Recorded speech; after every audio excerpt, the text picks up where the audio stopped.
Ahojte, vítam vás na kanáli Záhady neznáma. Dnes sa pozrieme na bytosť menom vlkodlak. Na Slovensku sa používa aj pomenovanie vlkolak. Vlkolak patrí do skupiny bytostí, ktoré stoja na hranici medzi svetom ľudí a prírodných démonov. Podľa poverových predstáv je vlkodlak živý človek s nadprirodzenou schopnosťou premieňať sa na vlka, poločlovek, polodémon, bytosť škodiaca ľuďom, ale aj hospodárskym zvieratám. Slovo vlkodlák vychádza pravdepodobne zo slovanského veľku, vlk, spojeného so slovom dlaka, vlčia srsť alebo vlčia koža.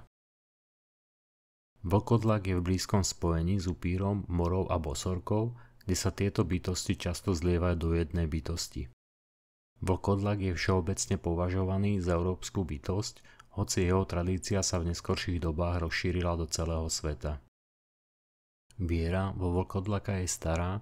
Už v 5. storočí nášho letopočtu ju zaznamenal grécky historik Herodotos u kmeňa Neurov, ktorí boli považovaní za čarodejníkov a dokázali sa premeniť na vlkov.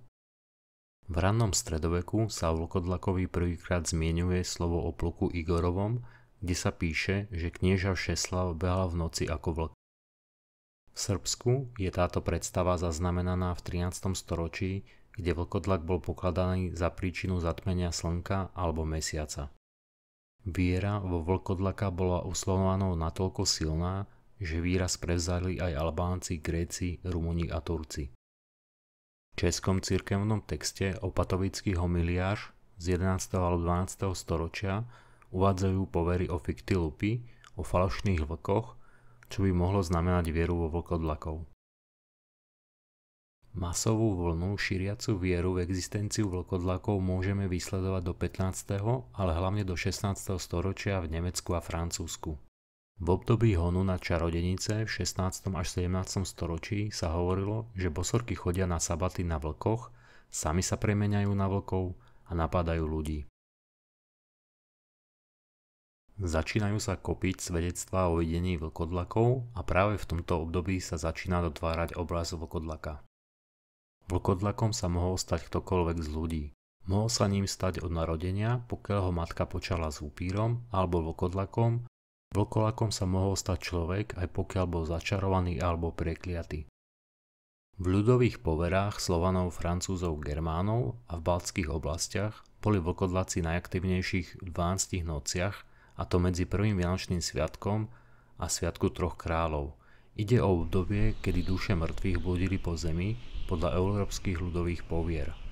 Vo Francúzsku sa obávali vlkodlakov aj noc pred Veľkým piatkom 1. mája, svätého Jána a na sviatok všetkých svätých.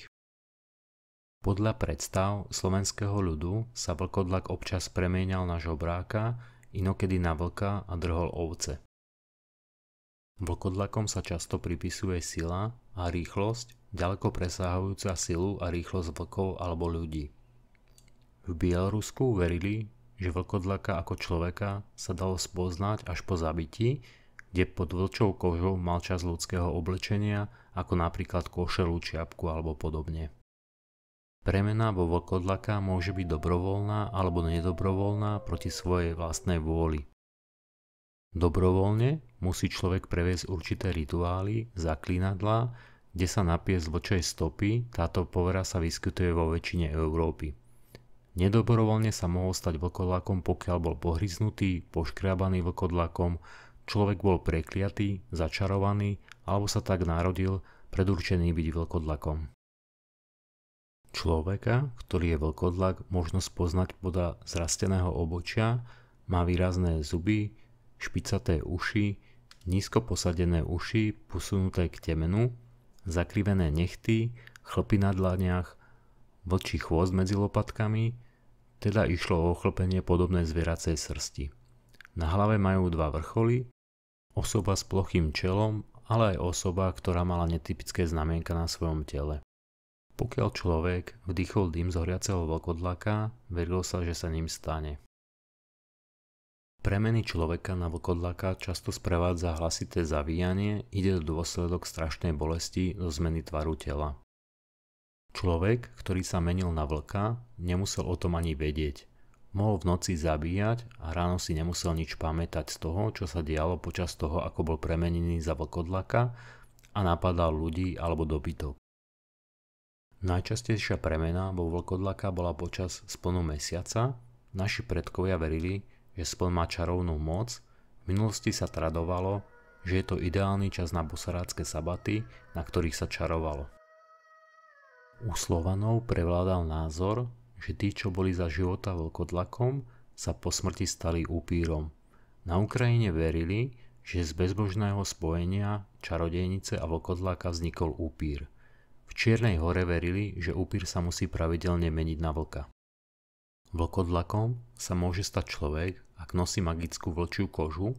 Opasok vyrobený z vlčej kože pravdepodobne slúžil ako náhrada za celú vlčiu kožu. Alebo sa natrie vlčou masťou, zje vlčie mäso, ak použije vlčiu lebku ako pohár, napije sa z vody z vlčej stopy, nahý človek, ktorý sa pri splne prevával v piesku, sa tiež mohol stať vlkodlakom. Vlkodlakom sa mohol stať človek, ktorého pohryzol vlkodlak, mohol byť premenený kúzlom, kliatbou, mohol byť prekliatý, ak si napríklad rozneval bohov.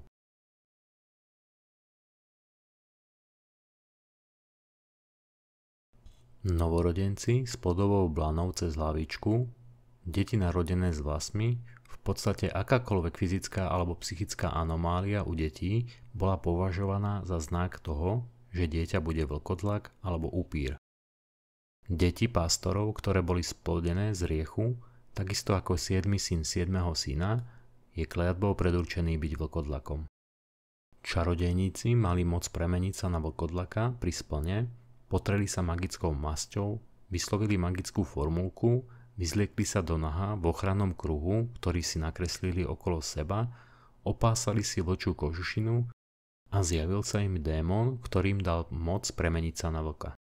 Vlkodlakom sa mohlo stať aj dieťa ženy, ktorému pri pôrode pomohla bosorka, dieťa, ktoré žena splodila s vlkom, upírom, ale aj novorodenec prichádzajúci na svet pri novom mesiaci, nohami napred. Mohol sa ním stať aj mŕtvy, ktorého niesli nohami napred na cintorín. V germánskych poverách verili, že človek sa stane vlkodlakom vďaka prekliatiu, alebo mal človek zmluvu s diablom, kde musel podľa zmluvy zabiť človeka posledný deň v mesiaci, ak tak neurobil, musel zožrať vlastné deti. V Litve verili, pokiaľ matka preklia svoje dieťa, že sa stane vlkodlakom. Verilo sa tiež, že vlkodlak sa môže vrátiť do svojej ľudskej podoby pri rannom zakikirikáni kohúta alebo oslovením jeho mena. Možnosťou, ako zabiť vlkodlaka, bola posvetená strieborná guľka alebo strelná zbraň nabitá s dedinými striebornými gombíkmi z oblečenia, ktoré zabila vlkodlaka a ten sa premenil späť na človeka. Ale žiadna takáto informácia o zabitom vlkodlakovi, ktorý by sa premenil späť na človeka, sa nezachovala. Často sa používal aj kus železa, ktorým bol vlkodlak zasiahnutý, a ten spôsobil, že koža vlkodlaka praskla a pod ňou sa objavila ľudská koža. Istý spôsob, ako bolo možné zabiť vlkodlaka, bolo jeho upálenie, ale verilo sa, že pokiaľ človek vdýchne dym z horiaceho tela vlkodlaka, stane sa sám vlkodlakom. V období stredoveku, kedy sa používali brutálne metódy vypočúvania, sa veľa ľudí priznalo k tomu, že sú čarodejníci alebo že sa dokážu premeniť na vlkodlaka a skončili umúčení alebo upálení. Najväčší hon na vlkodlakov sa vykonával práve v období honu na čarodejnice. Pokiaľ si mysleli, že je človek vlkodlak, usekli mu jednu končatinu. Pokiaľ mu táto useknutá končatina dorástla, jednalo sa o jasný znak, že ide o vlkodlaka. Zvyčajne človek zomrel aj tak po takomto nešetrnom odseknutí končatiny na infekciu alebo inú chorobu. Na kliatbu vlkodlaka existuje niekoľko liekov, ako napríklad, že kliatbu môže zrušiť kňaz, niekde veria, že pomôže slza milovaného človeka, alebo lektvár uvarený z byliny priblíce žltej, po česky omie vlčí mor, vlkodlaka odpudzovalo žito, ale aj imelo. V Poľsku verili, aby sa vlkodlak premenil späť na človeka, bolo potrebné udrieť ho medzi oči vidlami.